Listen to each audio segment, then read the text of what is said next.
और प्रधान साहिबान, आज इस कार्यशाला में माननीय सीएमएचओ साहब ने अपने विभाग के बारे में विस्तार से बताया और मनमोहन जी भाई साहब ने इस संस्था के लिए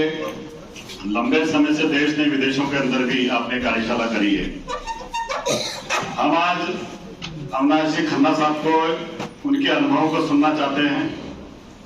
और उनके अनुभवों के साथ साथ इस पंचायत राज के हमारे जो जनप्रतिनिधि बैठे हैं कि हमारे यहाँ जमीन पे कितना काम है, इसको लेकर चर्चा होनी चाहिए, क्योंकि आज कार्यशाला का महत्व है। नीचे तक कैसे जाए इसकी चिंता आपको और हमको करनी पड़ेगी, क्योंकि हम समाज के जिम्मेदार लोग हैं। सरकार की इच्छा, कोई भी सरकार देश में काम करती है, उसका पीछे सोच यही होती है कि हम तो कह सकते हैं कि हम जिस पार्टी के नीचे काम करते हैं, जिन लोगों ने हमें सिखाया है, उन्होंने कहा था कि आखिरी छोर पे बैठे हुए व्यक्ति का जीवन का स्तर ऊपर नहीं उठ जाएगा जब तक हम चैन से नहीं बैठेंगे।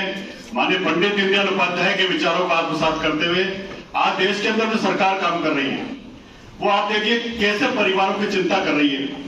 चाहे परिवार के अंदर उज्ज्वला योजना के माध्यम से गैस सिलेंडर देने का काम कराओ, चाहे घर में शौचालय बनाकर उस हमारी मातृशक्ति का सम्मान बढ़ाने का काम कराओ, इज्जत घर बनाया हो, आयुष्मान कार्ड बनाकर स्वास्थ्य की चिंता करी हो, बिजली देने का काम कराओ, आपकी छत देने का, मकान देने का काम करा है, और आज तो सोलर देने की बात हमारे प्रधानमंत्री जी ने करी है। हमारा देश जिस तरह से आगे बढ़ रहा है, गरीब के जीवन के अंदर कैसे खुशियां आ रही है, ये राजनीति का विषय नहीं है। सरकार ने तो भारत देश के अंदर करीब 70 साल की आजादी के बाद आज गरीब के जीवन के अंदर खुशी आ रही है। तो आपकी जिम्मेदारी बहुत ज्यादा अधिक है कि हमारी सरकार की जो कल्याणकारी योजना है, आप जिम्मेदार है, 5 साल के आप प्रतिनिधि हैं, आपका दायित्व बनता है कि ये जो स्वास्थ्य की सेवाओं के लिए भी सीएमएचओ साहब ने कहा है, क्या वो जमीन पर काम कर रही है, नहीं कर रही, आपकी वो वैन आती है नहीं आती, गरीब को उसका लाभ मिलता है नहीं मिलता। मनमोहन जी भाई साहब ने आंकड़े पेश करे, हम आंकड़ों से बाहर निकलकर जनता के बीच में जाकर अपनी बात को, लोगों को सेवा कैसे कर सकते हैं। जब इस देश का प्रधानमंत्री 18 घंटे तक इस राष्ट्र के लिए जीता है, कण कण अपने इस देश के लिए लगाने का काम करता है, किस तरह देश को आगे ले जाने का काम कर, देश ने विश्व में सबसे बड़ा ताकत और नेता के रूप में जिसकी पहचान हुई है, क्या काम खड़ा करके रख दिया उसने। आप देखिए जब वो बोलते हैं, जब वो कहते हैं, जिस तरह लोगों को उनने आशीर्वाद देने का काम करा, उनने गरीबों से संवाद करते हैं, मन की बात करते हैं, मन की बात वो आपकी करते हैं, स्वयं की नहीं करते। कैसे चिंतन करते हैं, ये चिंतन कल्पना कहां से आई,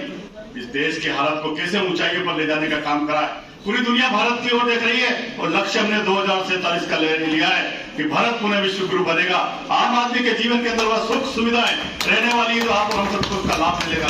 इसलिए मैं निवेदन करना चाहता हूँ, राजनीति से ऊपर उठकर आप जनप्रतिनिधि किसी विचार के लिए काम करते होंगे, लेकिन हम ये नहीं कहना चाहते, लेकिन आप अपनी जिम्मेदारी को समझने की आवश्यकता है। सरकारी एजेंसी काम नहीं करती तो आप एक जनप्रतिनिधि मंच पर बैठे हैं, आपके लिए सहयोग करेंगे। हम बिना राजनीति के भेदभाव के, अभी नरेश जी ने कहा था, हमने सूचना सबको दी थी, लेकिन नहीं आए कोई बात नहीं, आगे आएंगे, कल आएंगे, अपने क्षेत्र की चिंता करनी पड़ेगी, और नहीं आएंगे तो परिवर्तन भी उनको देखना पड़ेगा कि परिवर्तन होता हुआ हिंदुस्तान आपसे हमसे छिपा हुआ नहीं है। इसलिए मैं कहना चाहता हूँ जनप्रतिनिधि बंधुओं, हम अपनी जिम्मेदारी को समझकर सरकार की कल्याणकारी योजनाओं को जो आम व्यक्ति के घर तक कैसे पहुंचे, स्वास्थ्य की सुविधाएं कैसे उसको मिले, हम सब लोग मिलकर उसके लिए प्रयास करेंगे। तो इस कार्यशाला के उद्देश्य भी सफल होगा। मैं कुछ अधिक नहीं बोल गया, लेकिन मेरा निवेदन आगे इतना है कि अविनाश जी खन्ना साहब जो हमारे तो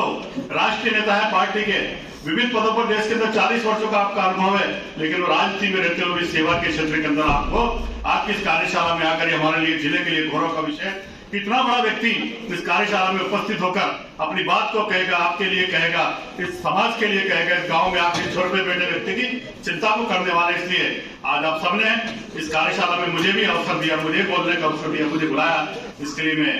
जिला प्रमुख साहिबा का हृदय से आभार, अभिनंदन, धन्यवाद। जय भारत, जय